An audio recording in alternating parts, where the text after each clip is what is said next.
It would take you a really long time to make your fingers work. You had to really think, I'm going to do this. Even tying my shoes, brushing and flossing my teeth, holding on to a pen and writing was hard to do. At age 44, Cindy Asmussen's life turned upside down. The doctor told her she had Parkinson's disease. At first, the symptoms were minor. She felt weak. There was a numbness in her arm. Over several years, it progressed into uncontrollable shaking. Cindy's faith made it hard to accept the diagnosis. Because you pray all the time, that God wasn't going to let this happen. But when it actually does get diagnosed, it's a part that thinks, okay, I've been before the elders, just like His Word says. I've been anointed, we've prayed, we've claimed, and yet I was still diagnosed with it. And that was hard. Everyday tasks became impossible. Cindy's physician, Dr. Eric Duwell, remembered the severity of Cindy's condition. I know she was having incoordination with her arm to some degree, some fumbling and dropping things. She wasn't the same person. She was tremulous. She was upset a good deal of the time because of the progressive nature of her neurological condition. For years, Cindy worked tirelessly as a volunteer at her church. She taught Sunday school, sang on the worship team. She wanted to know why God would let this happen. I said, God, I don't understand this, but I can't. I can't deal with this anymore. But one day, Cindy decided she had to turn it all over to God.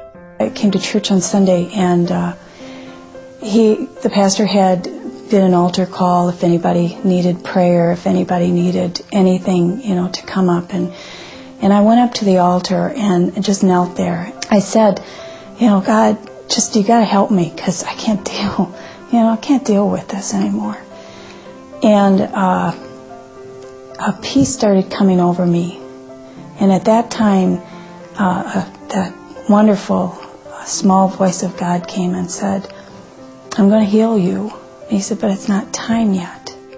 Months later, something amazing happened right here at Cindy's church in Neenah, Wisconsin. Well, that was Wednesday night Bible study. We had come to church, and it wasn't this big special, night that anything particular happened. And we always have a prayer request at the end, and we pray for needs. And at the very end of that, the pastor had walked over, and which he had done so many times before, and prayed for this illness to leave. And as he started praying, it was like I seemed to shake a little bit more. I don't even know how long we had prayed, and all of a sudden, everything stopped. Every bit of shaking had stopped. And that's all I kept thinking was, I'm not shaking. I'm not shaking anymore. It was just, I'm not shaking. That's all I kept thinking, because I hadn't been able to still my hands in months. It was so, unreal to just sit there and be still and not have any part of my body move. Ever since that night in June of 2001, Cindy enjoys even the small tasks. I can tie my shoes really fast now. I can run upstairs instead of where I couldn't hardly walk upstairs. I can write a clear sentence. I can eat with a spoon, a fork. I can cut with a knife, which I couldn't do before. It was very hard. There is so much to be thankful for, that I can get up and I can do the things that when I was ill could not do. Cindy wants others to trust God with their physical problems. No matter what you see, He's there and He's able. And not to worry, which I think at times we still do, but to give it to Him completely, not take it back.